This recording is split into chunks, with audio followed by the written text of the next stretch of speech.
Olá a todas e a todos, bom dia.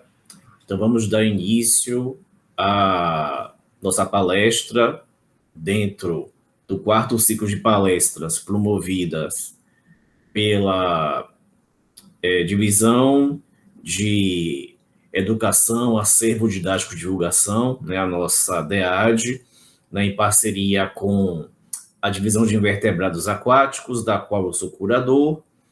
Então, eu sou o professor Walter Ramos Pinto Cerqueira, que trabalho na divisão de vertebrados aquáticos e com o Taxon 2 Equinodermata, com ênfase em taxonomia de Ophiuroidea e ecologia de populações e comunidades marinhas bentônicas.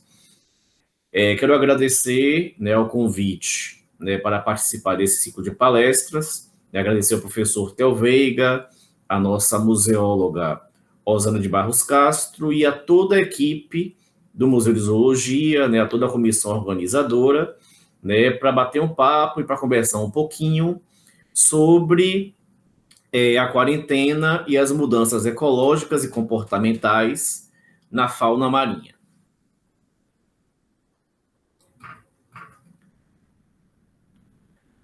Bom, então a primeira coisa, né, que a gente tem que começar a se perguntar de uma forma um pouquinho mais crítica é se realmente essas relações causais entre a quarentena, né, pela qual nós estamos passando, ela tem alguma relação, né, com algumas modificações comportamentais e ecológicas com a fauna marinha. Então, é possível realmente nós estabelecermos esta correlação. Então, muito tem se falado, não só a nível regional e local, mas também a nível nacional e internacional, sobre a quarentena, o fato das pessoas não estarem indo para as praias, das pessoas terem reduzido algumas atividades feitas dentro dos ambientes aquáticos, e com isso estarem existindo algumas modificações nesses ambientes marinhos e nesses ambientes, né, estuarinos e de rios, e, consequentemente, está começando a ocorrer algumas alterações, tanto a nível comportamental quanto a nível ecológico da fauna marinha. Mas será que isso é verdade mesmo? Uma das notícias que viralizou muito, né, no começo de abril foi com relação aos canais de Veneza, lá na Itália. Então, se comentou que com a quarentena, as embarcações, né, que são muito frequentes nesses canais, né, não só as famosas gôndolas turísticas, que são movidas a remo, mas muitas embarcações que são movidas a motor pararam de funcionar, né, porque na Itália você teve uma quarentena realmente forte, né, um lockdown bem rigoroso, e com isso, né, com a ausência dessas embarcações, o que foi que aconteceu?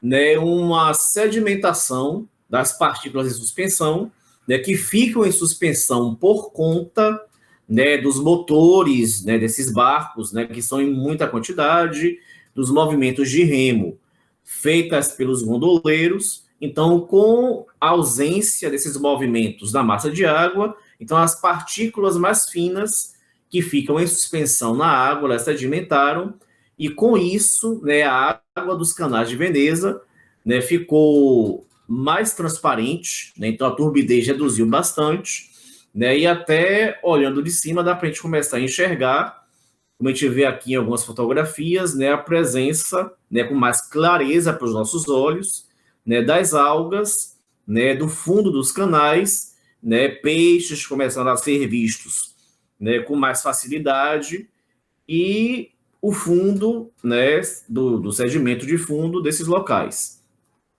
Quero chamar a atenção aqui que existe uma diferença entre água transparente e água limpa, tá? Então, a gente pode ter uma água com transparência, né, mas sem água contaminada. Então, água contaminada não é uma água limpa, certo? E com base nessa claridade, né, nessa transparência da água, né, que foi vista nos canais de Veneza, Aí começou a se levantar uma série de especulações, começaram a aparecer uma série de fotografias, né, nas redes sociais, na internet, é, reportagens, né, em emissoras de televisão, falando que os animais que tinham se afastado por conta da poluição, que com a quarentena a poluição sumiu, ficou tudo lindo e os animais começaram a retornar e a invadir os ambientes urbanos. E com relação aos canais de Veneza, né, se fez aí a propaganda dos cisnes, né, que voltaram a transitar, né, por esses canais, e até de golfinho, né, que começou a ressurgir nos canais de Veneza. Isso aí é realmente fato ou é fake? Então, na verdade, eu peguei aqui essa reportagem, né, justamente questionando isso, né, se os cisnes e golfinhos em Veneza, né, se eles seriam realmente uma novidade ou se isso é um fato, então se é fake. Então, essa reportagem que foi publicada, né, nesse canal de internet de Portugal, né, chamado Observador, é questionando aqui justamente isso. Cisnes e golfinhos em Veneza. Não, as águas não estão mais limpas, mas a vida selvagem não mudou. E eu até risquei aqui propositalmente esse mais limpas e coloquei mais transparentes. Né? Porque, como eu já comentei agora há pouco, né, uma água transparente não é sinônimo de uma água limpa. Então, na verdade, o que foi dito nessa reportagem, né, que esses cisnes que aparecem aqui na foto, né, aqui ao lado direito, eles sempre existiram, né, independente da água estar turva ou não, dos barcos estarem passando por esses canais ou não, né, mas com a ausência das embarcações, eles começaram a transitar, né, com mais tranquilidade por esses canais. Então, eles sempre existiram, mas ficavam, né, nadando, né, nos locais, né, com menos embarcações, por questões óbvias, né, porque se eles passassem por frente de um barco, eles poderiam, né, sofrer o impacto dessas embarcações. E com relação à história dos golfinhos, então, na verdade, isso foi uma notícia fake, tá? Então, os golfinhos, eles foram vistos na Itália, no porto de Sardenha, que fica a quilômetros de distância de Veneza e de seus canais.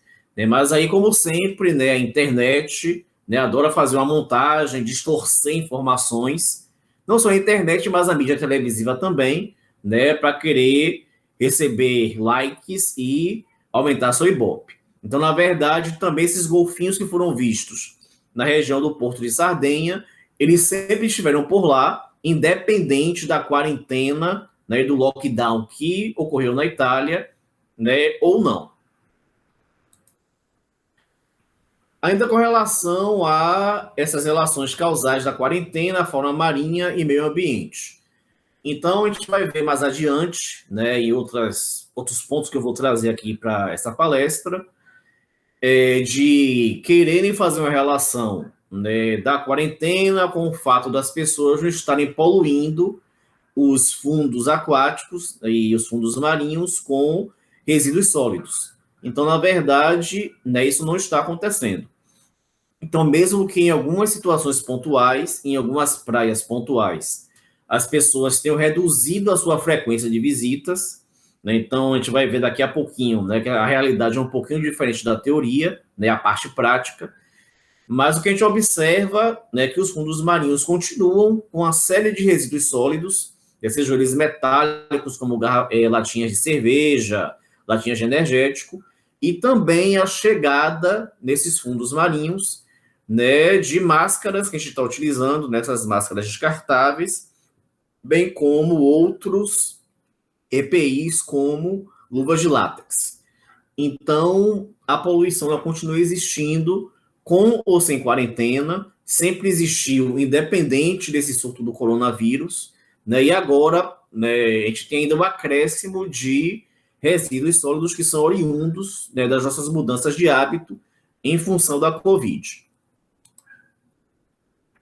Uma outra coisa também que é importante a gente comentar, eu peguei aqui essa reportagem para trazer essa discussão, é que os fenômenos naturais, gente, eles existem independente da pandemia e da quarentena.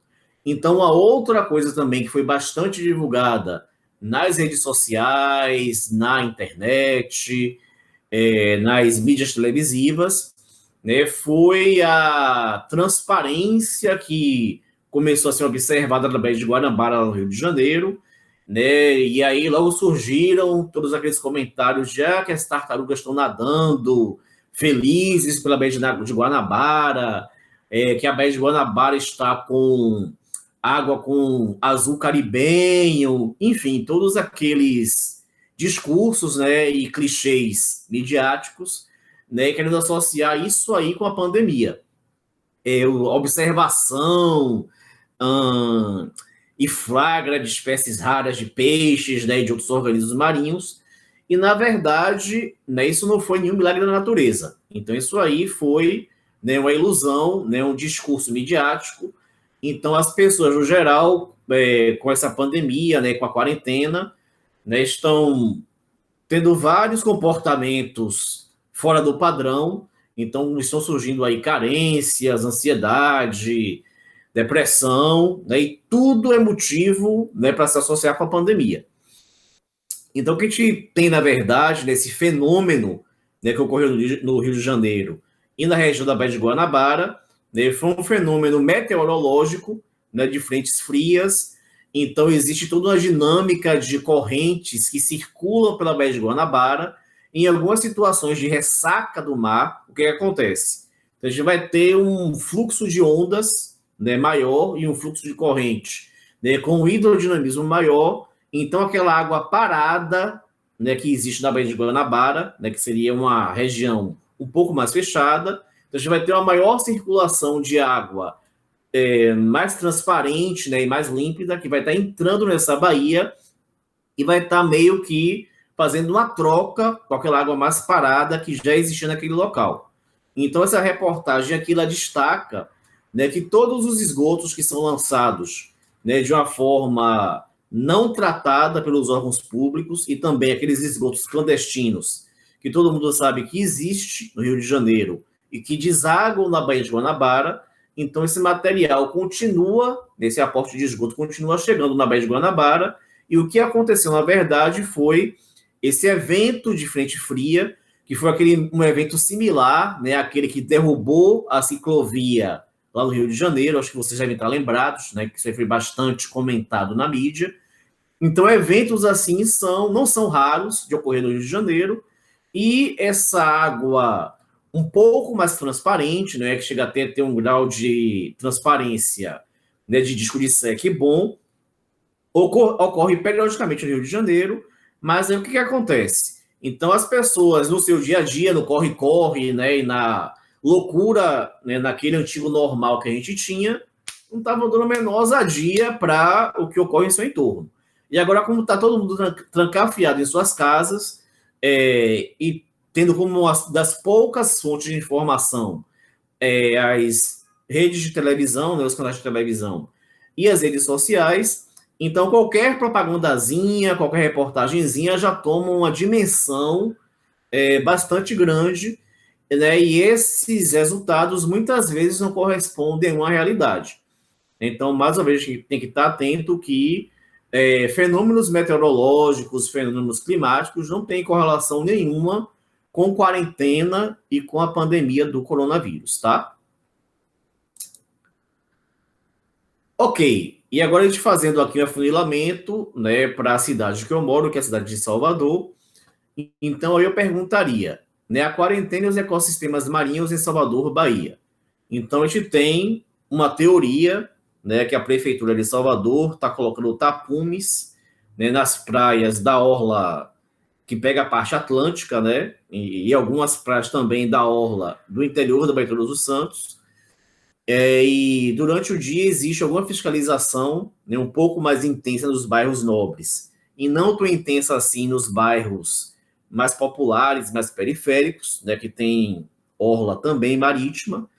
Mas, na prática, né, a própria mídia televisiva tem divulgado isso. Então, aqui seria a região da Barra e do Porto da Barra durante o dia, e aqui durante a noite, com, né, os moradores desrespeitando os decretos, né, de proibição, né, de estar frequentando as praias. Então, as pessoas estão burlando isso e em alguns momentos isso aqui é registrado e é divulgado na mídia. E aqui uma outra reportagem que foi feita, né, nas praias mais ao norte de Salvador, como as praias de Praia do Flamengo e de Estela Maris, e até durante o dia o que a gente vê é isso aqui. Então, as praias movimentadas, as pessoas bebendo sua aguinha de coco normalmente, os vendedores vendendo sua aguinha de coco normalmente, as pessoas correndo, caminhando, andando a cavalo. Então, não existe um respeito à quarentena. As praias continuam a ser frequentadas por banhistas, continuam a ter todo tipo de impacto provocado por esses banhistas.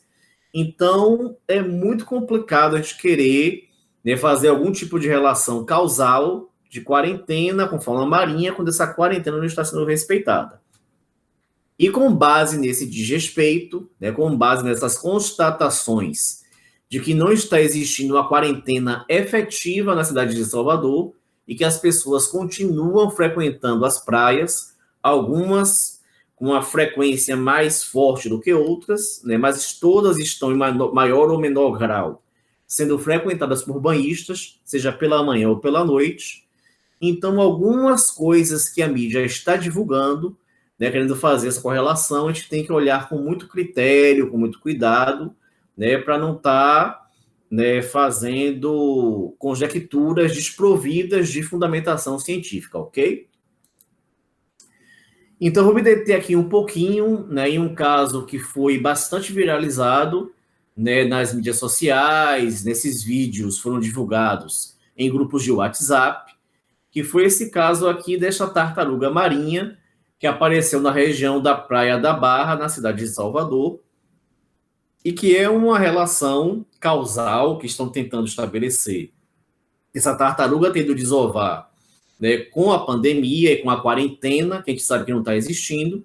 Então, é um tipo de discurso que a gente está vendo ser veiculado em alguns jornais, né, como o Correio da Bahia, Jornal à Tarde, várias emissões de televisão, como a Rede Record, a Rede Bahia, a Band, enfim.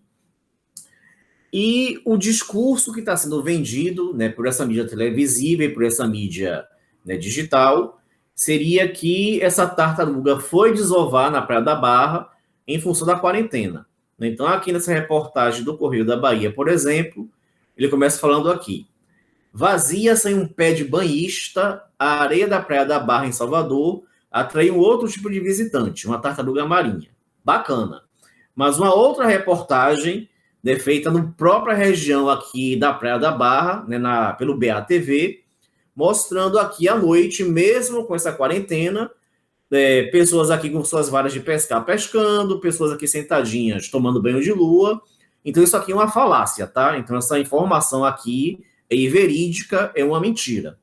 Porque isso aqui já está mostrando que a quarentena não está sendo respeitada. Aí vem aqui com esse discurso, né, que com areia tranquila, a tartaruga marinha, né, veio desovar no Porto da Barra. E aqui nessa própria reportagem ainda se fala, né, que de acordo com informações do Grupo Especial de Proteção Ambiental, que é o GEPA, que essa desova foi uma desova atípica, né, já que o local, em dias normais, né, costuma ter um movimento intenso, inclusive à noite. Então, a gente está vendo que, mesmo na quarentena, esse movimento ainda existe. Embora possa até ter tido uma reduzidazinha, mas continua existindo. Vamos lá. Ainda com relação a esse caso da tartaruga marinha, então a gente destaca aqui, né, então, de algumas hipóteses que têm uma fundamentação científica, e toda hipótese dentro do método científico ela tem que ser devidamente testada para ser comprovada ou refutada, e o sensacionalismo que a mídia tem feito com base em alguns trabalhos científicos, né, que ainda carecem de um maior aprofundamento para correlacionar com essa questão da desova da tartaruga, que foi uma coisa pontual e esporádica. E chamando a atenção mais uma vez, a gente viu que a tartaruga desovou ali na praia à noite, e se esse registro foi realizado, é porque alguém estava na praia para filmar. E este alguém que estava na praia para filmar, e para fotografar, e para observar, não estava respeitando a quarentena. Então a gente já vê que, né, já é uma situação incoerente. Mas aí, pegando aqui agora, então vejam o que essa reportagem também do Correio da Bahia fez. Então, a gente tem aqui 2 trechos de texto que foram publicados nesse jornal. Então, aqueles destaques que é muito comum de observar, né, em jornais, tanto impressos quanto em jornais digitais, né, que a gente coloca aqui as letras com um tamanho maior, em negrito, né, para dar uma ênfase. E aqui o restante da reportagem com a letra escrita normalmente. Então, aqui na manchete, né, aqui na parte sensacionalista da reportagem, o que é que a gente tem? Então, tartarugas não depositavam ovos na Barra há pelo menos 20 anos. Até aí, beleza. Aí já começa aqui, né, o títulozinho, né, da reportagem, né, o subtítulo da reportagem. A água limpa, muita calma nessa hora que eu destaquei aqui, fruto do isolamento social, que a gente está vendo que não está existindo, é um dos fatores que pode ter atraído o animal. Então aqui já tem um monte de informação desprovida de fundamentação científica, certo? E aqui na manchete, né, do destaque, né, sensacionalista, se a água tivesse poluída, ela, a tartaruga, sequer chegaria à praia. Isso porque havia dentro da água muitos poluentes, né, qualquer elemento que contamine o meio ambiente. Então aqui eu dou um sério destaque, tá? Então, muito cuidado. Então, água cristalina, ou água translúcida, não é sinônimo de água despoluída ou descontaminada. São coisas completamente diferentes. Então, eu posso ter uma água com uma boa transparência, o que é comum de observar na região da região da Praia da Barra e do Porto da Barra, e essa água está contaminada sim, né, com uma série de vírus, bactérias, e também está poluída com plásticos, né, com cor transparente, que muitas vezes passam desapercebidos aos nossos olhos humanos. Mas a poluição e a contaminação existe, mesmo com uma água transparente, né, que não é sinônimo de uma água limpa. E aí continua aqui que esses animais captam da mesma forma que uma pessoa, né, sente um mau cheiro, um gosto ruim e se afastam. Mais uma informação verídica que não tem fundamentação científica, né? Tanto é que várias tartarugas que têm hábitos de comer água-viva, elas se confundem com sacos plásticos que existem no ambiente marinho e comem esses sacos plásticos. Então, se o plástico tiver algum resíduo que tem algum cheiro, ela não vai se afastar em função disso, ela vai comer como se fosse uma água-viva. Então, aqui, mais uma informação errada e desprovida de fundamentação científica. Aí reparem que o que nessa reportagem tem um argumento mais científico. Então, aqui nesse outro texto, né, aqui que não está tão destacado aqui como esse, aí vem a ponderação do pesquisador. Então, mais ele, né, no caso do diretor do Instituto de Biologia da UFRA, o professor Francisco Kelmo, aí ele fala uma coisa que realmente é a postura de um cientista sério, tá?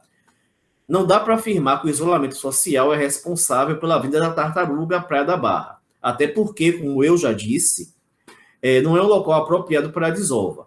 Outros fatores também contribuíram para isso, né, como o fato de ter sido um animal jovem, sem experiência, que pode ter sido atraído pela luminosidade artificial da praia, declarou Kelmo. A partir de agora, vamos monitorar. Se aparecerem outras, o que esperamos que aconteça, isso é uma hipótese, tá? Poderemos estudar a relação direta com o isolamento social. Até então, são hipóteses, conclui o professor.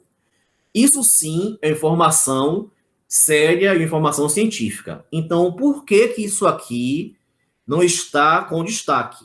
Porque isso aqui não dá ibope, isso aqui não dá like, isso aqui não é sensacionalista. Então, a gente tem que ter muito cuidado ao estar lendo coisas, ao estar ouvindo coisas em televisão, ao estar vendo coisas, vídeos e áudios em WhatsApp, porque isso é muito perigoso. Então, a gente tem muita informação deturpada, muita fake news, né, que pega uma informação que tem um fundo de verdade, dá toda a distorcida, né, para que isso aí viralize, para que isso aí ganhe ibope, e isso é muito perigoso, né, não só nos aspectos, né, da deturpação da ciência, mas de tudo aquilo que já vivenciou, inclusive em aspectos políticos, né, que geram consequências desastrosas como essas que nós estamos vivendo hoje em dia. Então, a gente tem que ter muito cuidado, viu, gente? Ainda com relação a essa questão da tartaruga, né, algumas informações também deturpadas, falaciosas, né, e aqui eu vou pegar só o destaque que eu dei dessa outra reportagem que saiu no Jornal à Tarde, né, com muitas informações repetidas do que a gente viu no Jornal Correio da Bahia. Então, é uma outra coisa também séria, tá? Então, a gente observa um plágio descarado, né, nesses jornais, né, principalmente os jornais divulgados em forma digital na internet. E você pega informações em vários sites diferentes e é um Ctrl+C, Ctrl+V, assim, absurdo. Mas aqui eu quero destacar o seguinte: um dos argumentos, aqui eu vou falar nome, gente, porque foi publicado no jornal, tá? Então, não tem como eu dizer, né, na questão de falta de ética minha. Então, segundo o engenheiro agrônomo e comandante da JEPA, Robson Pires, as praias, né, essas praias que ele cita aqui em cima, que seriam as praias de Itapuã, Estrela Maris e Praia do Flamengo, onde as tartarugas normalmente desovam, perdão, e isso é uma verdade. Então, eu moro aqui perto, né, eu moro no bairro de Estrela Maris, né, e quando a gente não estava em isolamento, eu costumava caminhar na praia final de semana, e sempre eu via várias estacas do tamar ao longo, né, desde o farol de Itapuã até a Praia do Flamengo. Então, várias estacas realmente demarcando o ninho de tartaruga, né, que são encontrados nessas praias. Então, isso aí realmente é um fato. Mas onde é que está a falácia e onde é que está a mentira? Eu não tenho outra palavra para falar, é mentira mesmo, tá, gente? Sinto muito. A gente não precisa também estar muito dourando a pílula, certo? Então, onde está a mentira aqui da informação que foi publicada? Então, segundo esse engenheiro agrônomo, comandante da JEPA, Robertson Pires, as praias, que seriam as praias de Itapuã, Estrela Maris e Praia do Flamengo, estão livres também de outras ameaças para as tartarugas, como resíduos plásticos e até mesmo luzes noturnas. Então, por que eu estou afirmando com muita tranquilidade que isso é mentira? Então, essas fotos que eu apresento aqui nesse slide são fotos de minha autoria, né, que eu tirei há 15 dias, mais ou menos, né, no final do mês de junho, né, no dia 22, para ser mais exato, para montar uma outra palestra que eu apresentei nos simpósios da pós-graduação de Ecologia e Evolução, para discutir sobre, né, a pandemia, né, e os impactos nos ambientes aquáticos. Quem quiser assistir essa mesa redonda, que tem a minha fala, ela está disponível no canal do YouTube do programa de pós-graduação de Ecologia e Evolução da UFES. Bom, mas voltando aqui, então eu fiz as fotografias e diagnostiquei uma infinidade de resíduos plásticos, tá? Então, para mais de 1.000 tampinhas e aqueles arozinhos de tampinha de garrafa PET, tampa de pote de sorvete, tampa de margarina e outros, muitos encontrei sapato, sola de sapato, sandália, seringa de injeção, escova, né, que não daria para colocar todas as fotos que eu fiz aqui, né, nessa apresentação. E também, desde Itapuã até Praia do Flamengo, que são as praias que são citadas aqui. Então, a gente tem vários desses canais, né, de descarte de água pluvial, que muitas vezes a gente vai ter esgotos clandestinos, que são canalizados para esses canais, né, de água pluvial, e muito desses resíduos sólidos e muito desses lixos são descartados para esses canais. Então, a gente vê infinidade de sacos plásticos, copos descartáveis, aqueles pratinhos de isopor. Então, isso de dizer que essas praias estão livres de resíduos plásticos e resíduos sólidos, sinto muito, mas é mentira, tá? Então, isso aqui, as tartarugas desovam sim, fazem ninho sim, mas o trajeto delas entre o mar e a areia para desovarem, elas se deparam sim com lixos sólidos e plásticos de diversas naturezas, ok? Isso aí independe ou não de quarentena, independe ou não de pandemia, independe ou não das pessoas estarem indo ou não para as praias, porque muitos desses resíduos sólidos que a gente encontra na areia, eles são produzidos, às vezes, afastados da praia. Eles são lançados no asfalto e chegam na praia e na areia da praia através da água da chuva, que vão conduzir esses materiais até as bocas de lobo e vão chegar até a areia. Beleza? Vamos lá. Aqui a gente vai agora mudar um pouquinho o foco e falar da redução das embarcações e os efeitos disso sobre os invertebrados marinhos. principalmente peixe, mas também se aplicando a alguns cetáceos. E quelônios também, algumas tartarugas, tá? Então, saiu uma reportagem no G1 de Pernambuco, né, falando que, com a pandemia, né, foi observado um grande cardume de sardinhas na bacia do Pina, em Recife. Então, o que acontece? As sardinhas são comuns nessa região de Boca de Estuário, né, lá em Pernambuco, mas também em outros estados brasileiros. E o que acontece? Né, com a pandemia, claro, né, existia uma redução de embarcações, né, tanto embarcações turísticas e também as próprias embarcações de pescas, já que a demanda por pescado, né, teve uma reduzida, né, não só de pescado, mas também de marisco, né, principalmente porque em toda a orla do Nordeste existiram, né, decretos, né, que obrigaram as barracas de praia a fecharem, né, suas portas, e as barracas de praia são realmente aqueles grandes espaços onde o pescado e os mariscos são vendidos para, né, consumo. Eu vou falar um pouquinho já no final da minha palestra, né, eu vou especificar em relação à pesca de caranguejo, né, e os impactos, né, do fechamento das barracas de praia, né, e uma possível redução, né, do esforço de predação, né, e uma possível melhora, né, nos estoques desses crustáceos, né, mas a gente vai falar um pouquinho sobre isso. Mas voltando aqui para as sardinhas, então o que acontece? Sem embarcações, né, sem motor de barco e sem hélice de barco girando, então existia uma probabilidade de diversos cardumes se encontrarem, é o que está sendo falado aqui na reportagem, tá? Isso aí facilitou a concentração de pequenas manchas, né, de pequenos cardumes de sardinha, formando uma grande mancha, como a gente está vendo aqui nessa fotografia, né? Então essa parte aqui mais escura seria tudo, né, uma grande mancha de sardinha. Então, realmente, nesse caso, né, a ausência de barcos, a gente pode fazer uma correlação mais causal, né, e tem uma explicação técnica para isso, né, do aumento dessas manchas de sardinha que a gente observou aí em Pernambuco. Ainda com relação à redução do volume, né, de barcos, né, e da redução da zoada promovida pelos motores, então a gente tem uma reportagem focando aqui, né, para a região de Salvador, né, mais uma vez a região da Barra e do Porto da Barra, né, onde começaram a ser observados com mais frequência por alguns mergulhadores que estão indo a trabalho, né, e a pesquisa em alguns casos, outros nem tanto, né, estão furando a quarentena.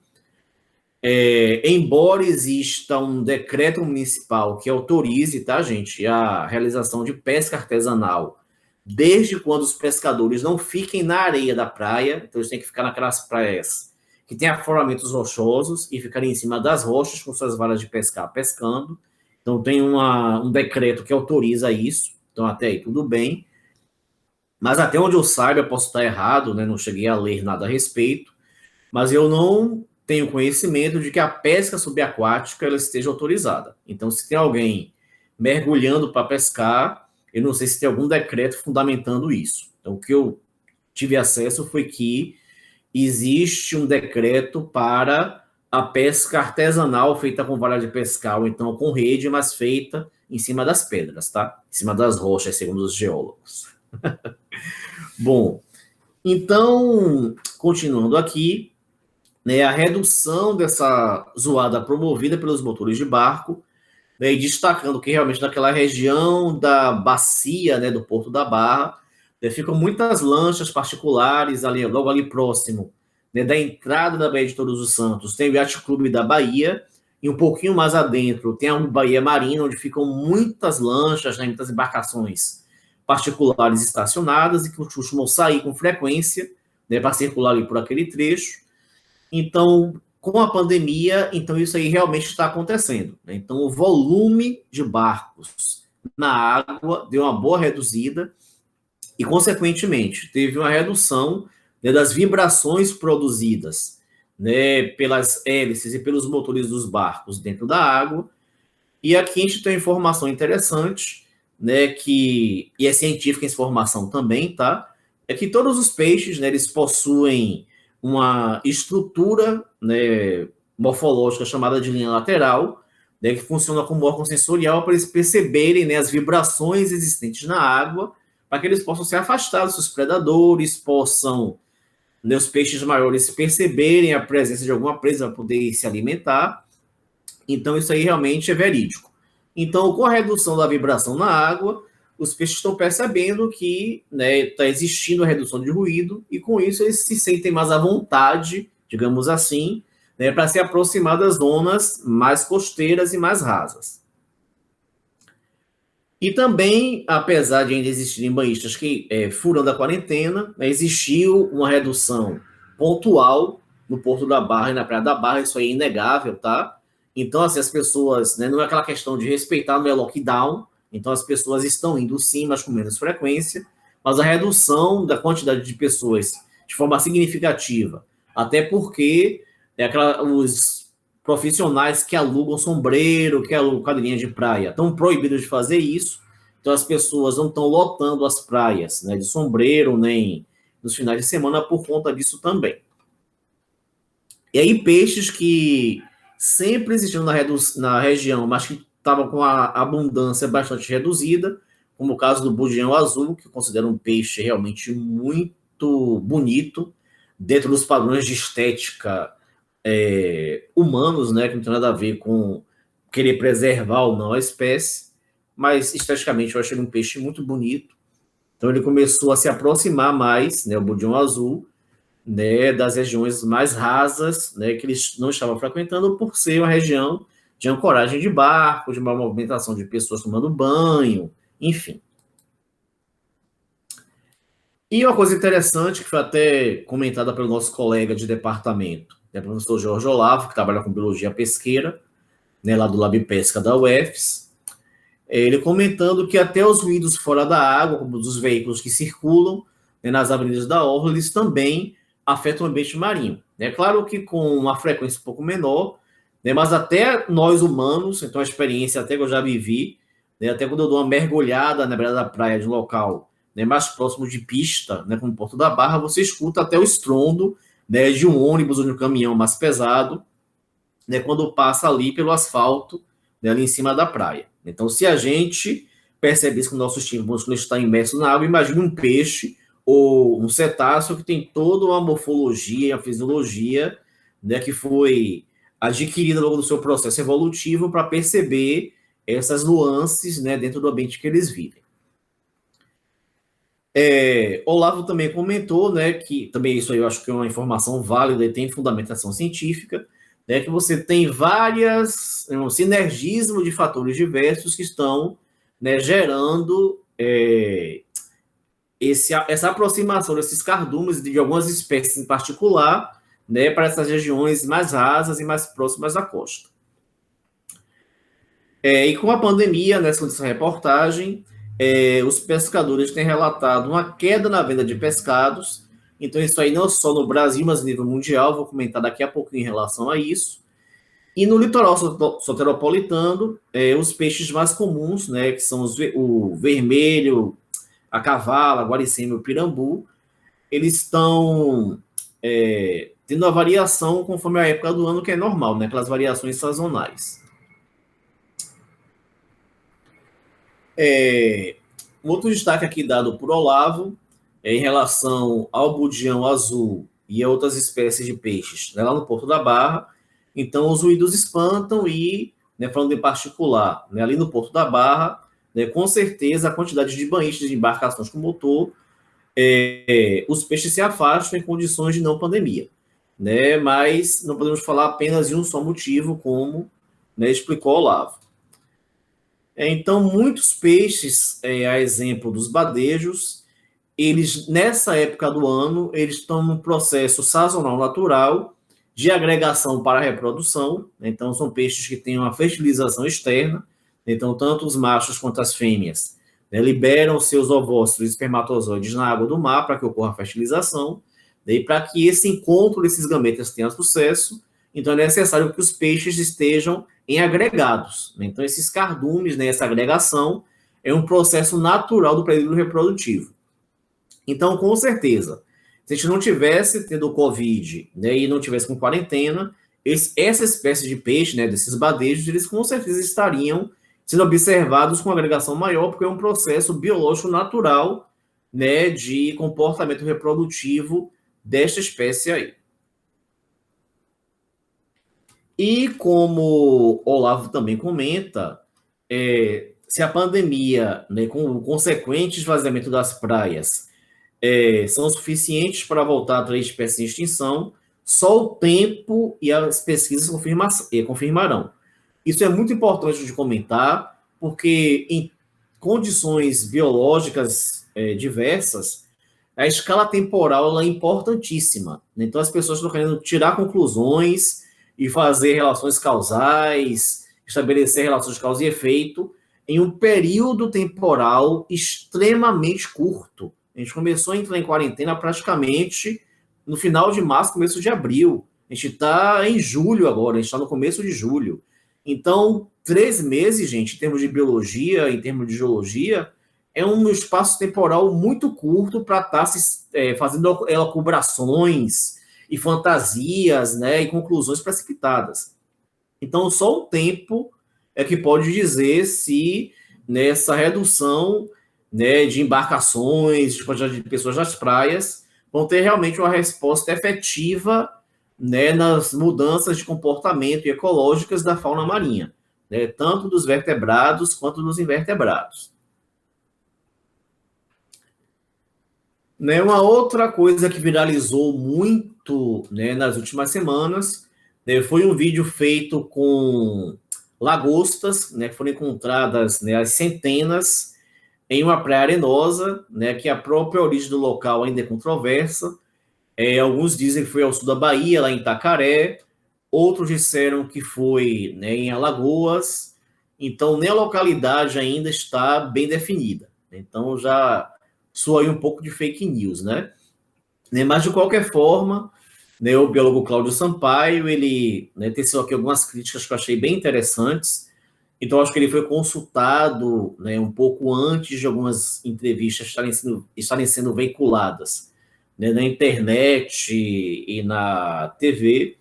Então, ele falou que precisaria ter muito cuidado, que a qualidade do vídeo que estava sendo veiculado nos grupos de WhatsApp e nas redes sociais como Instagram e Facebook era um vídeo com qualidade ruim. Então, a gente tem aqui uma foto do vídeo, então realmente uma imagem muito desfocada, né, que não dava para identificar com clareza que espécie de lagosta é essa. Então, isso aí pode ter sido feito até em outro país, que não é o Brasil, tá? E aí, essa imagem está sendo veiculada como se fosse uma situação que ocorresse aqui. Então, isso aí é um ponto. Então, o Cláudio, ele destaca aqui nessa reportagem, né, que ele concedeu a essa rede de notícias chamada de Mar Bahia. Então, ele comenta o seguinte, né, que a péssima qualidade, tanto do áudio quanto do vídeo, né, não foi possível enxergar nem ouvir quase nada. Então, né, que tudo é muito à base de suposições, né, e além disso, as imagens não são boas o suficiente para identificar a espécie de lagosta que parece não ocorrer aqui no Brasil, né, pelo colorido da cauda. Então, ele é um especialista, conhece um pouco do grupo, mas ele também não tem como afirmar isso porque a própria qualidade das imagens realmente, né, não estão boas. Ele também alertou na época, né, então ele foi consultado um pouco antes, que ele havia alertado, mas que essa pressão da mídia foi grande, né, e alguns portais de notícias acabaram publicando, né, sem considerar as considerações que ele fez, né, e que isso aí tudo é muito ruim, né, porque você dizendo que a gente tem uma espécie de pescado que é nobre, que é cara, né, que é visada para consumo, está dando sopa em alguma região, então isso aí vai estar incentivando as pessoas a quebrar a quarentena, para ir para a praia para achar que vai chegar lá e vai encontrar a lagosta dando sopa para poder ser coletada e ser utilizada na gastronomia. Então, realmente, assim, muitas vezes a mídia ela presta um grande desserviço à comunidade, tá? A gente tem que estar muito atento realmente a esses discursos, esse sensacionalismo que muitas vezes é bastante complicado. Daí, ao invés de ajudar, atrapalha. Agora, uma coisa que particularmente me chamou a atenção, eu enquanto pesquisador, enquanto biólogo, então, digamos que essa hipótese das lagostas terem ocorrido em Itacaré seja verdadeira, tá? Aí me chamou a atenção que eu li 2 reportagens no mesmo período que apareceu o destaque para a lagosta, né, que teve uma divulgação maior por ser um bicho comestível, né, e caro, né, mas foi observado também no mesmo período, né, em uma região geograficamente, né, mais ao sul, a gente pode falar de Itacaré e Espírito Santo, são regiões, né, no sul do Nordeste e norte do Centro-Oeste, ou perdão, norte do Sudeste, né, então entre Bahia e Espírito Santo a gente tem uma orla meio que comum, e foi observado um padrão também de muito bicho, né, encontrado na beira da praia. Então, nesse caso aqui, estrela do mar, esse gênero de estrela do gênero Astropecten, né, não tenho como precisar a espécie, embora eu trabalhe com a Quenodermata. Então, a gente tem em torno de 3 a 4 espécies de Astropecten que ocorrem no Brasil. Então, não sei se essa espécie aqui seria uma Astropecten singulatus, marginatus. Então, as variações morfológicas a gente tem que observar sob lupa para poder separar, né, as espécies desse gênero. Mas o que importa aqui é que foram vistas centenas, né, de indivíduos, né, encontrados na beira do mar.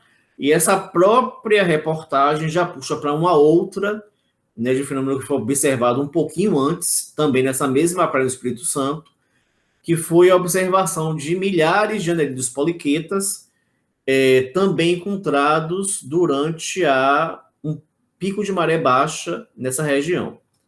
Então, aqui essa reportagem, né, falando da observação, né, dos anelídeos poliquetos, e a Secretaria de Meio Ambiente de Vitória, né, tentou fazer uma correlação, né, dessas grandes abundâncias, tanto das estrelas do mar quanto dos poliquetas, em relação a uma maré baixa de Cisija. Então, que a maré baixou muito e que deixou esses organismos expostos. Eu, enquanto biólogo, enquanto mestre em geologia costeira e sedimentar, então tenho um pouco de formação nessa área, tá, de eventos oceanográficos e geológicos, eu vou me permitir discordar um pouquinho dessa informação e dessa hipótese levantada pela Secretaria de Meio Ambiente lá de Vitória. Por quê? Nesses eventos de marés de Cisija, que ocorrem em luas cheias, e até algumas marés negativas que não são comuns muito agora em julho, elas começam a ocorrer entre agosto e setembro, né, que a gente vai ter as chamadas marés negativas, né, que são aquelas marés, né, de menos 0,1, menos 0,2, em alguns casos, até maré de 0 menos 0,3, né, que são marés que deixam a região de mesolitoral bem exposta, mas mesmo assim, os animais que vivem, né, não sei os animais césseis, tá? Mas animais como estrelas do mar e lagostas, eles têm uma certa mobilidade. Então, as lagostas são mais vágeis, as estrelas do mar elas se locomovem com um pouco mais de lentidão, mas elas são, sim, animais césseis, não são animais... Perdão, elas são animais errantes, não são animais césseis que ficam aderidos aos substratos. Então, quando a maré começa a baixar, a tendência das populações, né, dessas espécies é ir acompanhando a maré descendo. Então, para ficar uma grande densidade de organismos expostos, alguma coisa está acontecendo a nível oceanográfico e a nível geológico. O que é a Walter? Então, o que está acontecendo? Não faço ideia. Então, não sei como é que se comportam, né, os padrões de corrente de fundo, de superfície. Não sei se existem eventos de ressurgência, né, que seria um evento geológico e de correntes, né, que você vai ter misturas de água fria e água quente, que vai fazer com que as águas, né, mais frias venham para a superfície, né, e com isso tragam, né, alguns organismos, né, do fundo para a beira. Não sei se foi isso que aconteceu, mas o que me chamou a atenção foi o dado. Então, a gente teve 3 populações de espécies distintas, então população de lagosta, população de estrela do mar e população de poliqueta, né, que apareceram em grandes densidades na beira da praia. Então, né, em trechos, né, entre sul da Bahia e Espírito Santo, né, que são uma região costeira próxima. Então, eu suponho, né, eu levanto aqui a hipótese que algum evento geológico, algum evento oceanográfico possa ter ocorrido para ter trazido essas populações para a beira da praia. Que evento é esse? A gente precisa estar investigando para ver o que aconteceu. Beleza? Ok. Com relação à parte de pesca industrial e estoques pesqueiros, então já tem algumas discussões feitas a nível internacional, né, a nível da Europa, então se questionando, né, que existe lá uma pesca muito grande, né, não só pesca de peixe, mas também de mariscos, né, chamada pesca, né, de invertebrados, né, que todos nós sabemos, né, que existe a chamada culinária mediterrânea, né, que é basicamente feita, né, com frutos do mar. Então eles lá têm um hábito, né, de se alimentar muito com frutos do mar e a parte de pescado, né, como de sardinha, arenque, né, e outros peixes de águas frias. Né, é muito forte. E aí surgiu esse questionamento, né, que foi publicado aqui nessa revista eletrônica Defesa TV, questionando, né, se com os barcos pesqueiros parados por conta da Covid, né, essas populações desses pescados, né, como o peixe branco, o peixe chato e o arenque, né, iriam se recuperar. Bom, então, mais uma vez, né, então estão existindo algumas discussões, alguns especialistas estão se pronunciando.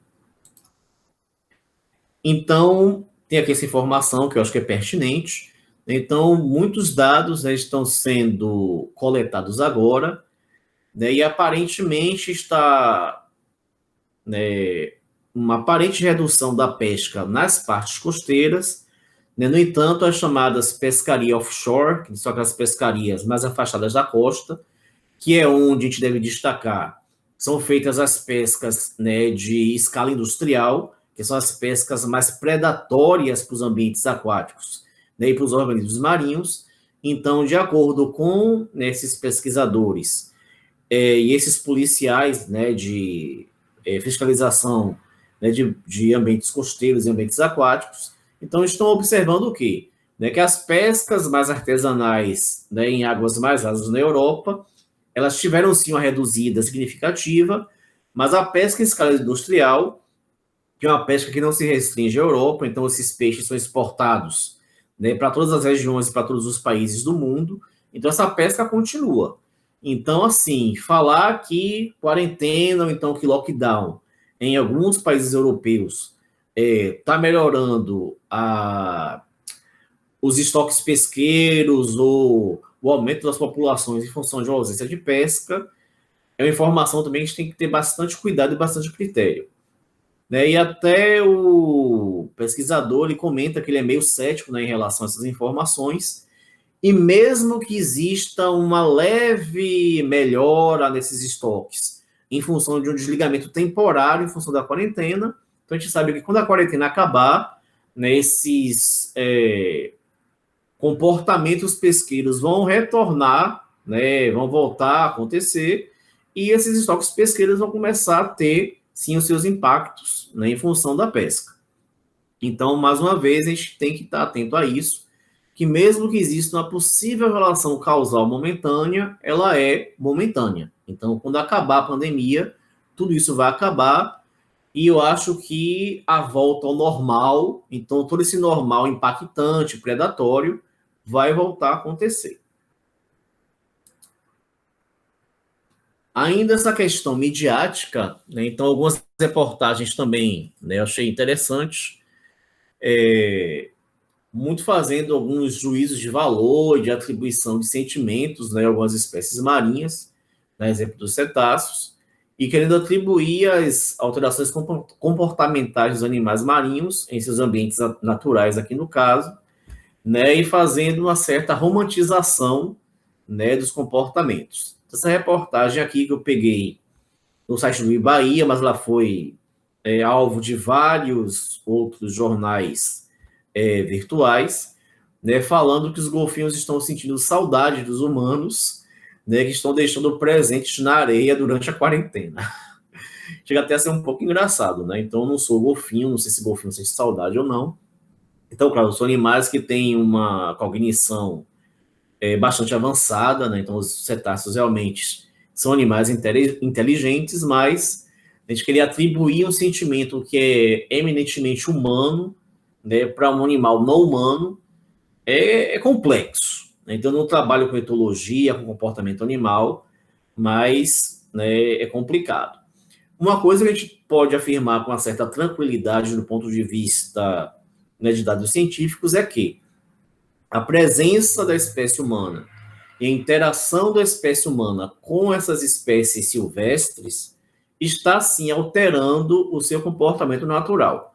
Então, se é saudade ou não, eu não posso estar afirmando, mas com certeza a presença do homem de estar alimentando esses animais, estar interagindo, estar tocando, e o homem, né, a espécie humana, né, ter se afastado dos ambientes aquáticos, principalmente naqueles países onde, né, existe muito a exploração animal, né, feita com golfinho, né, principalmente. Então, posso destacar aqui alguns países, né, caribenhos, né, que você tem muita utilização de golfinhos, né, tanto naqueles aquários fechados, né, aquelas piscinas que os golfinhos ficam fazendo gracinha para poder receber peixe da mão lá do treinador, mas também alguns ambientes abertos de Bahia no Caribe. Então, existem algumas atividades turísticas que são feitas com esses animais. Então, com o turismo em massa, né, que é feito no Caribe, principalmente com os transatlânticos e com os cruzeiros, estando suspensos, então essas atividades elas reduziram bastante, ou então foram 100% paralisadas, e claro, né, os animais que faziam gracinhas para aqueles turistas, né, estão estranhando. Né? Então, o golfinho ele tem sim uma memória e uma forma deles estarem tentando chamar a atenção para atrair essa espécie terrestre que né, ele deduz que é terrestre, para voltar, né, o ambiente para estar ali alimentando, interagindo com ele, foi trazer esses presentes aí, entre aspas, e muitos presentes estes sendo lixo, né? Como algumas garrafas que a gente pode ver aqui, né, cheia de organismos invertebrados incrustantes, além de fragmentos de coral. E a mídia também adora um sensacionalismo, né? Então, o outro extremo também, né, de querer atribuir os efeitos da quarentena que realmente estão existindo nos ambientes aquáticos, né, com a fauna, mas dizer que uma máscara que está entrando no ambiente aquático vai matar uma baleia é um pouquinho de exagero, né, gente? Então, a baleia teria que comer, eu acho que milhares de máscaras descartáveis para poder vir a morrer. Né? Então, as baleias encalham, as baleias morrem, independente da quarentena, independente de lockdown, né? Independente da pandemia de Covid. Então, assim, para você ver uma baleia morta aqui, para afirmar, né, que a máscara que você joga pode matar uma baleia, você teria que fazer a necrópsia desse animal, ver o seu conteúdo e ver quantas máscaras dessas estariam dentro da baleia para poder fazer uma afirmação esdrúxula como essa. Então, claro, não vamos negar, sim, que as máscaras estão sendo um novo resíduo sólido, né, que estão poluindo os ambientes aquáticos, mas devagar com andor, né, gente? Então, né, para a galera aí meio extremista, né, então vamos pegar um pouquinho leve aí com o que vocês estão divulgando na mídia, tá? Vamos lá. Agora, essa reportagem aqui eu achei muito bacana. E essa sim, a gente pode ter uma certa confiabilidade científica de fazer uma relação causal, porque é um tipo de situação que a gente está observando em um ambiente controlado. Então, um ambiente controlado para organismos aquáticos, né, sejam eles vertebrados ou invertebrados, são esses aquários, né, para visitação. Então, a gente tem exemplos em várias partes do mundo. Então, tem o aquário agora no Rio de Janeiro, né, que é o Aquario, o aquário em Santos, acho que tem um aquário também em Santa Catarina, se não me engano. Internacionalmente, tem vários aquários pelo mundo. Tem um aquário que eu gosto bastante, né, quando eu tenho condição de visitar, é o aquário de Lisboa. Eu acho um aquário muito legal, muito bacana. e tem esse aquário aqui lá no Japão. E aí eu me deparei com essa reportagem que eu achei bem interessante, né? E tem um títulozinho bem engraçado, que aquário japonês pede para que as pessoas conversem com as enguias por videochamadas. Então eu achei engraçado, mas por que essa informação procede, né? E quais as reflexões científicas, né, e biológicas em relação ao comportamento desse animal que a gente pode fazer com base nessa reportagem aqui. Essas enguias, em condições naturais, nesse ambiente natural, elas se alimentam, né, de organismos planctônicos, né, de partículas de suspensão na água. Então, é uma espécie de enguia que ela tem como comportamento ficar enterrada na areia, então elas ocorrem em ambientes arenosos, tá? Daí ficam aí com o corpinho, né, com parte do corpinho para fora, né, com a cabecinha ali para poder, né, tá ali se alimentando, né, lá do plâncton. Caso venha algum possível predador, né, um peixe maior, então elas vão perceber essa situação e automaticamente vão fazer o quê? Né, procutu, né, se enterrar aqui na areia para não ser devorada por um predador. Nesses aquários, né, que elas vão estar em condições artificiais, então para quem já visitou um aquário como esse, então, por mais que se fale, né, para a gente não falar muito alto, mas é um ruído estrondoso. Então as pessoas falam alto, tiram foto, mesmo sem flash, mas algumas pessoas teimam, tiram foto com flash.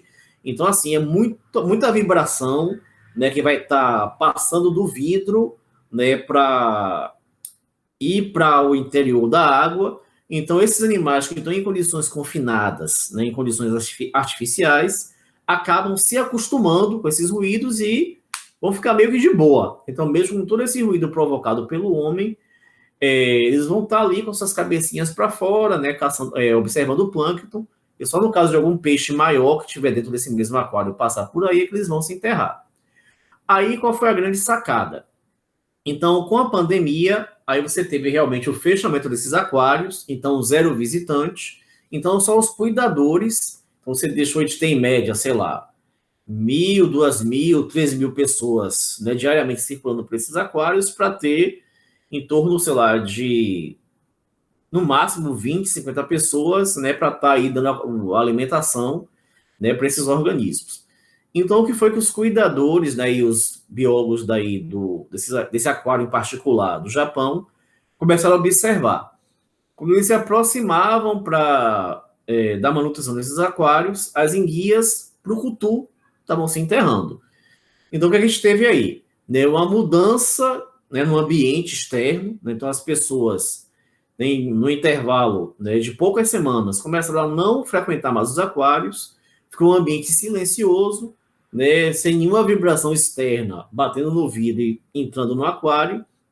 Então, esses animais automaticamente, né, voltaram a ter o seu comportamento silvestre, né, e a sua memória ancestral. A gente não sabe, pelo menos eu, que não sou especialista em peixe, né, nem em guia, não sei qual o processo fisiológico, o processo de memória que esses animais têm, né, para terem voltado ao seu comportamento primitivo entre aspas, tá?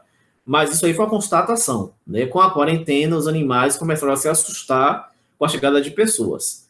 Então, visando, né, quando esses aquários forem reabrir, então aí tiveram essa ideia de, né, querer começar a fazer que mesmo virtualmente as pessoas comecem a conversar com as enguias através de videochamadas. Então, achei isso aí bem interessante, né? Além de engraçado, mas, né, com uma base, né, científica para discussão, que é justamente, né, o quão os animais, não só aquáticos, né, mas no geral, mas está aqui focando nessa palestra, né, nos animais aquáticos, né, no caso aqui dos peixes, né, das enguias, né, elas são peixes. Então, como o comportamento, nesse caso aqui, em condições controladas, né, eles podem sim sofrer alteração, e nesse caso a gente pode estabelecer uma relação causal entre a quarentena, as pessoas não estarem indo para visitar esses ambientes e o animal, em função do silêncio, mudar seu comportamento. Então, achei isso aí bem interessante. Um outro ponto envolvendo ambientes marinhos, e nesse caso a gente já pode tecer algumas conjecturas e levantar algumas hipóteses, Por quê? Então, já existem dados publicados, né, já existem estudos pretéritos, né, tentando se correlacionar, né, o efeito de atividades turísticas e impactos na fauna marinha, né, seja na fauna nectônica, né, que seria a fauna de peixes, né, e de outros vertebrados, né, e também na fauna bentônica, né, aquela fauna de fundo, né, onde predominam os invertebrados. Então, com base nesses estudos que já existem, então as atividades turísticas, principalmente, né, aquelas atividades turísticas que necessitam da gente estar pegando uma embarcação para se dirigir até determinados pontos, né, como alguns ambientes recifais. Aqui no Nordeste, como aqueles parrafos de Maracajaú, e alguns recifes que existem em Pernambuco, em Alagoas e até aqui na Bahia, né, como na região da Ilha de Boipeba, né, que tem o Recife Moreré, que a gente tem que pegar embarcações para se deslocar até esses recifes. Então, mesmo que os banhistas estejam, né, furando a quarentena, mas para ir para esses locais tem que ter embarcação. E eu acredito, né, que na quarentena essas embarcações não estejam tendo turistas para fazer os passeios. Então, eu levanto a hipótese que, né, não tendo turista, as embarcações não estão indo para esses locais de visitação e, consequentemente, nesses locais que normalmente, independente de ser autoestação ou baixa estação turística, a gente tem, eu posso afirmar sem medo de errar, né, mas para mais de 1.000 pessoas, né, pisoteando esses recifes, mergulhando nessas piscinas, dando migalhinhas de pão e ração para peixe. Então, assim, a gente tem toda uma alteração, né, provocada pelos turistas, e na ausência de turista, a gente deve estar tendo, hipoteticamente, né, então eu não estou fazendo nenhuma pesquisa, mas a gente pode levantar a hipótese, tá? De que a gente pode ter alguma modificação comportamental desses organismos.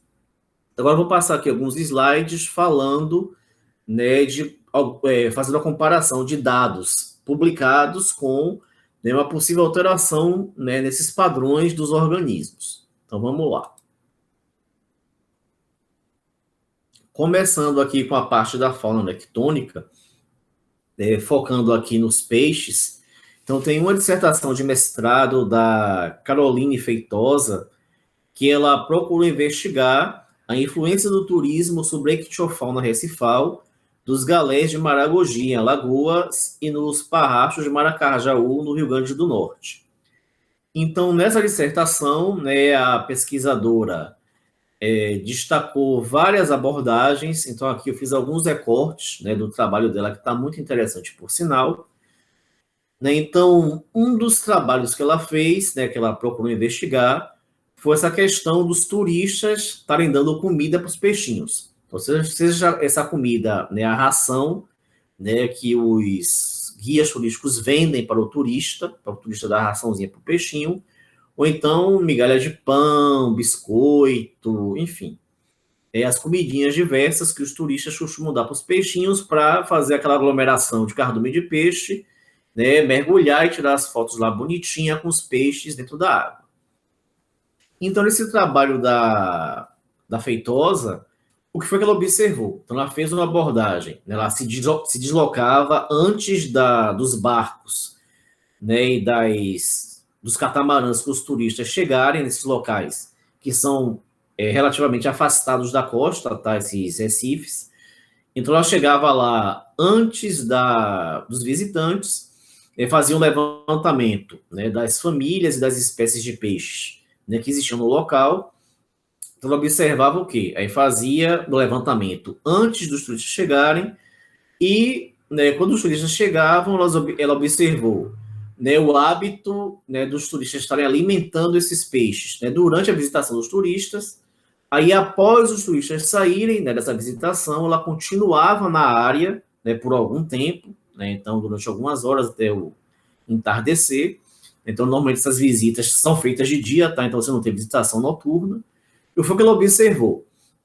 Uma mudança expressiva, né, na composição das famílias, né, de peixes recifais antes da visita e durante e após a visita. Então, reparem que essa barrinha preta, né, seriam outras famílias, né, com menos destaque. Então, repara, essas famílias antes da visitação tinham uma abundância pouco expressiva, e com a chegada dos turistas, eles começando a jogar migalhinhas de pão.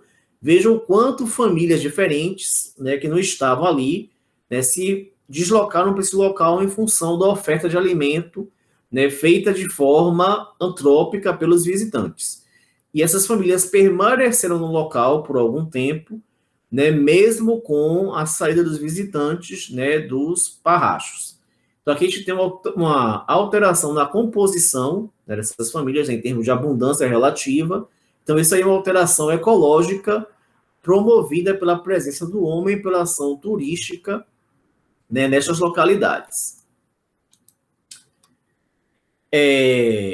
A Feitosa também analisou a quantidade de indivíduos observadas, né, isso em termos estatísticos, quanto ao número de indivíduos em momentos antes, durante e após a alimentação. Então, o que foi que ela observou? Então, antes da chegada dos turistas e antes da alimentação artificial, então a gente tinha um número de indivíduos em torno de 300, e durante e após a visita, essa quantidade de indivíduos subiu para quase o dobro, né, em torno de 500, né, com picos de 600 a 700, né, durante e depois a visitação. E a gente teve uma diferença estatística significativa, né, da quantidade de peixes antes, né, que diferiu significativamente da quantidade de peixes durante e após a visitação. E essa quantidade aqui durante e após, entre elas, não teve a diferença estatística significativa. Então, isso aqui, mais uma vez, mostrando o impacto, né, da visitação de turistas, dessa alimentação artificial, né, feita pela espécie humana. E aqui temos um outro gráfico, né, aqui um gráfico mais das classes tróficas, né, dos peixes. Então, isso aqui tem uma importância ecológica importantíssima.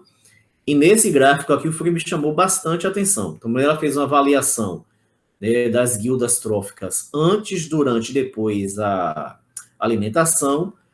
Então, o que foi que ela observou? Então, na legenda, né, aqui nesse primeiro gráfico, né, aqui nesse ponto 1, seriam os peixes herbívoros não territorialistas. Então, ela não observou uma alteração muito significativa para esse tipo de peixe. O que me chamou bem a atenção foi esse gráfico 2, tá? Esse ponto 2 aqui. Então, para os gráficos 3 e 4, né, então o gráfico 3 seriam os peixes planctotróficos. Então, aqui não teve alteração, por quê? É um peixe que se alimenta de plâncton, não vai comer ração. Então, aqui seria um dado meio que esperado, né? Você não ter o aumento das guildas de peixes que se alimentam de plâncton. Aqui em 4 seriam os peixes onívoros que se alimentam de tudo, de ração, alga. Então, o que cair para eles, o que cair na rede para eles é peixe. Né? Mas a gente observou o quê? Uma alteração pouco significativa, né? Então, antes a gente tinha um pouquinho mais de peixes onívoros, e depois da visitação teve uma pequena redução, mas acho que isso aqui não é expressivo. Mas o que chamou a atenção mesmo em níveis gráficos foi aqui, antes da visitação, quantidade pequena, durante e após a visitação, uma quantidade grande de peixes. Mas que tipo de peixe é esse?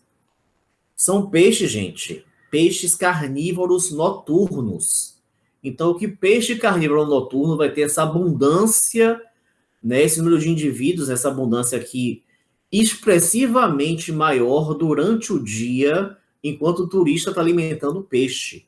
Então, isso aqui foi uma informação que me chamou muito a atenção aqui nesse resultado.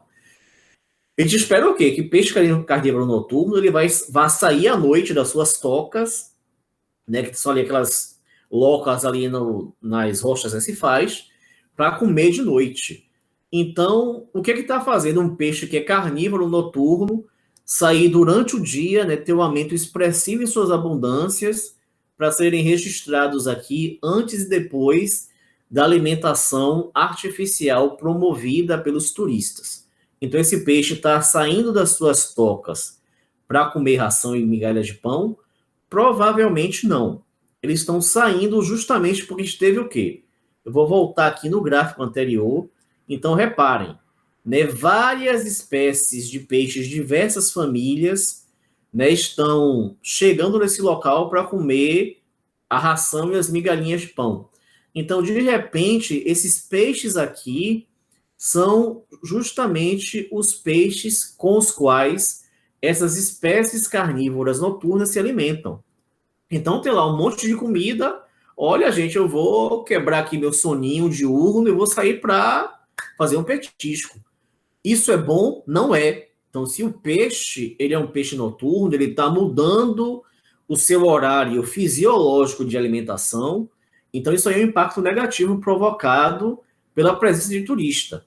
Então, que mesmo que o peixe não vá comer migalhas de pão, mas indiretamente, né, essas migalhas de pão estão atraindo, né, os peixes que vão estar comendo elas e vai estar despertando, né, a atenção dos peixes carnívoros, né, que teriam que sair à noite para se alimentar. Então, isso é uma mudança ecológica e comportamental significativa, né, de acordo aqui com esse gráfico, né, promovida pelo impacto da atividade turística. Então, a gente imagina o quê? Né, se teve uma redução, né, dessa visitação nesse período de quarentena, a gente pode estar levantando a hipótese de que esses peixes, temporariamente, eles possam ter retornado ao seu comportamento normal. Mas, infelizmente, quando a quarentena acabar, o turismo vai retornar com força total, não tenho dúvida disso. Vai estar todo mundo desesperado, enlouquecido para ir para a rua, encher a cara de cachaça em barzinho, ir para a praia feito uns loucos, né? Fazer atividade turística feito uns loucos. Então, isso aí a gente vai ter um impacto bem devastador nos ambientes costeiros. Isso aí não tenho a menor dúvida. Posso falar isso aqui com uma certa tranquilidade. Agora a gente saindo dos peixes e migrando para o fundo. Então, o impacto, né, desse monte de catamarã aqui, cada um com cerca de 50 a 100 pessoas. Então, imagine durante as marés baixas, em torno de 1.000 a 2.000 pessoas, né, aqui andando por esses recifes. Então, quais os principais efeitos que a gente pode estar observando, né, para as comunidades bentônicas? Né? Sejam das espécies vagens, né, que são aquelas espécies que se locomovem, como as lagostas, caranguejos, poliquetas e outros, e também para as espécies césseas, como os corais, né, e outras como anêmonas, os antídeos, as próprias algas, enfim. Então, os impactos mais expressivos seriam chamados impactos do pisoteamento, que a gente tem aqui nessa foto, e também da suspensão, né, dos sedimentos oriundos desse pisoteamento, que vão fazer com que as partículas mais finas que estavam ali depositadas no fundo, elas sejam suspendidas em função, né, da movimentação das pessoas pisando na água. Então, isso vai deixar a água mais turva, e essa turbidez da água vai ter um impacto negativo, principalmente para as espécies, né, que dependem da luz, né, como as espécies fotossintetizantes, como as algas, e aquelas espécies que têm, né, algas simbiontes, né, como no caso dos corais com as algas zooxantelas. Então, uma água turva vai estar, né, impedindo, atrapalhando a penetração da luz. Isso aí vai provocar alguns problemas a nível de fotossíntese.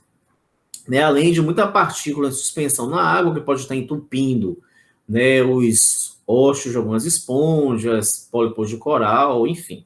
Então, a gente tem efeitos diversos.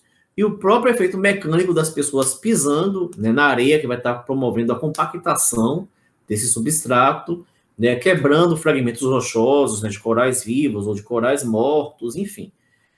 Problemas, né, de diversas naturezas.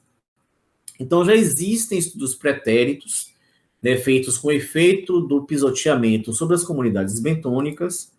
A gente tem um trabalhinho aqui que eu peguei aí no Google Scholar, já foi publicado, que foi feito um trabalho para comparar os impactos relacionados ao pisoteamento praial, né, através da distribuição de moluscos, né, feitos em duas praias bem próximas, né, uma praia que é bastante pisoteada, que é a praia de São Tomé de Paripe, e a praia de Inema, que não é pisoteada. Então, esse trabalho ele é bem bacana, por quê? Então, para quem conhece a região ali do subúrbio ferroviário de Salvador, Então, a gente tem a praia de São Tomé de Paripe, que fica a região assim mais ao norte da Baía de Todos os Santos, né, que é uma praia pública, e temos a praia de Inema, que é uma praia da Marinha, né, onde é proibida, né, a passagem de pessoas não autorizadas, né, que é aquela praia famosa pelos presidentes costumarem passar alguns finais de semana, ou então alguns feriados. Então, o Fernando Henrique Cardoso, Lula, Dilma, não sei se o Traste, que atualmente está na presidência, já veio aqui em Nema. Espero que não venha, que não bote os pés, né, aqui na minha cidade, mas enfim. Então é uma praia particular onde não tem pisoteamento. Pisoteamento são de pouquíssimas pessoas, né, que são, né, essas pessoas aí VIP ligadas ao governo. E a Praia de São Tomé de Paripe, final de semana fica lotada, né, muita gente caminhando por ali. Então a gente tem realmente uma praia que é bastante pisoteada, que é vizinha, é separada apenas por uma cerca da Marinha, de uma praia não pisoteada. Então aí a equipe do Cabral, do Neto e do Santos, né, fizeram aqui esses estudos com alguns transectos, né, feitos na praia de Inema, com autorização da Marinha, claro. E reparem aqui, gente, a quantidade de espécimes, né, de número de indivíduos, né, que eles registraram, né, de espécimes de moluscos na praia de Inema e na praia de São Tomé de Paripe, que é pisoteada. Então a gente teve aqui uma redução drástica, né, e estatisticamente significativa, né, do pisoteamento. Né? Então, a praia que não tem pisoteamento, uma quantidade, né, de 1.870 aproximadamente para 2.020 indivíduos, né, e na praia pisoteada não passou de 173. Então, a gente tem aqui realmente uma comprovação, né, de que o pisoteamento ele provoca assim, impacto, né, nas comunidades bentônicas. Esse trabalho foi feito para a molusca, mas com certeza, né, outros táxons de invertebrados marinhos bentônicos também sofrem, né, o efeito desse pisoteamento. E aqui a nível de uma hipótese que eu levantei, tá? Então eu não tenho dados sobre isso, né? Mas fazendo aqui minhas conjecturas enquanto biólogo, enquanto cientista, o que eu tenho pensado, né? E algumas hipóteses que eu tenho levantado. Então, apesar das pessoas estarem furando a quarentena, é notório que as barracas de praia, né, através dos decretos municipais, né, ao longo de todo o Nordeste, foram fechadas. Inclusive, eu procurei até saber de um amigo meu, né, que mora no Ceará, que é o professor doutor Alisson Santana, que trabalha lá na UFC, na Federal do Ceará. Eu procurei saber dele se as barracas já estavam abertas ou não. Ele me falou que ao longo dessa semana, essas barracas estão com a previsão de reabrir. Mas, de qualquer forma, dentro dessa possível redução das atividades turísticas e seus impactos na fauna marinha, com certeza um impacto, né, que se deu foi da relação da pressão de pesca, digamos assim, sobre o caranguejo-sá, que é o Cides cordatus. Então, se eu não me engano, tem o professor Sérgio, que é carcinólogo lá da UFRB, que também vai participar aqui do ciclo de palestras, e eu vi que a palestra dele vai dar uma focada no caranguejo-sá, né, do Cides cordatus, na Baía de Todos os Santos. Então, eu acredito que ele vai se aprofundar um pouco sobre isso, e talvez até trazer alguns dados que eu não tenha, né, aqui em mãos. Mas com base nessa informação que eu peguei aqui na internet, até de uma publicação antiga, tá? Foi uma reportagem de 2013, mas eu creio que isso aqui não tenha mudado muito. E essa reportagem falou o seguinte, né, que cerca de 245 mil caranguejos são consumidos por semana. Então, se a gente multiplicar isso aqui por 4, vai dar, né, para mais de, sei lá, 50 mil, 100 mil, né, caranguejos só na Praia do Futuro, gente. Só em uma praia de Fortaleza. Então, imagine a quantidade de caranguejos que são consumidos em toda a nordestina que tem essa cultura de comer caranguejo. Então, até na palestra que eu apresentei na pós, né, o professor Paulo Tadeu comentou, né, que os caranguejos estão sendo vendidos delivery, né, então ainda tem pessoas que estão consumindo, mas não resta dúvida, gente. Né, a quantidade de caranguejo consumido deve ter reduzido drasticamente. Então, com essa pouca procura, então eu creio que a oferta, né, tenha reduzido também. Então, eu acredito, sim, que deva estar existindo ainda uma pesca de caranguejo-sá, mas para um consumo mais familiar, mais de comunidades locais, né? Mas que você não vai ter aquela venda comercial significativa que é feita para a barraca de praia, que realmente são os grandes consumidores, não só de caranguejo, mas também de lambreta e de mariscos como sururu e os próprios peixes também, tá? Então eu acredito que deva ter existido uma redução drástica, né, na pesca do caranguejo. E isso aí pode sim dar uma melhora temporária, né, nas abundâncias dessa espécie. Então, isso aí são hipóteses minhas, tá? Então, eu teria que realmente fazer uma pesquisa, né, mais séria, né? Mas é uma hipótese que pode ser submetida à experimentação para se avaliar isso. E aqui na Bahia, ainda para instigar ainda mais a minha hipótese, quando eu li essa reportagem aqui da Bahia Pesca, que foi agora de abril de 2020, tá? Então, nos manguezais de Santo Amaro, né, foram lançados no ambiente 850 mil filhotes de caranguejo. Então, o estágio larval de megalopa, né, que é o estágiozinho do caranguejo já pequenininho, né, que é o estágio que ele começa a migrar do plâncton para o bentos. Então, foram lançados, né, nos manguezais de Santo Amaro, nessa quantidade significativa de 850 mil.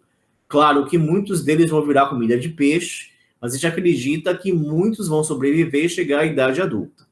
Então, assim como lá em Fortaleza, eu acredito também que em Salvador e na orla do Recôncavo Baiano, né, na região de Santo Amaro, a pressão de pesca dos caranguejos ussás tenha tido uma reduzida, né, na sua prospecção, em função, né, de você não ter pessoas para comprar, né, de não ter grandes consumidores, né, que são aqueles atravessadores, que compram na mão, né, dos marisqueiros para vender para as barracas de praia. Então, eu acredito que com essas estratégias, né, de uma possível redução na pressão de pesca, colocando larvas que foram criadas em laboratório para poder aumentar as populações. E, né, um pouco consumo do caranguejo, eu imagino que, pelo menos temporariamente, a gente possa levantar essa hipótese, né, que a abundância, né, das populações de Ursidis cordatus, ao menos temporariamente, né, nesse tempo de pandemia e de uma pouca procura por parte das barracas estarem fechadas, tenda a dar uma aumentadazinha.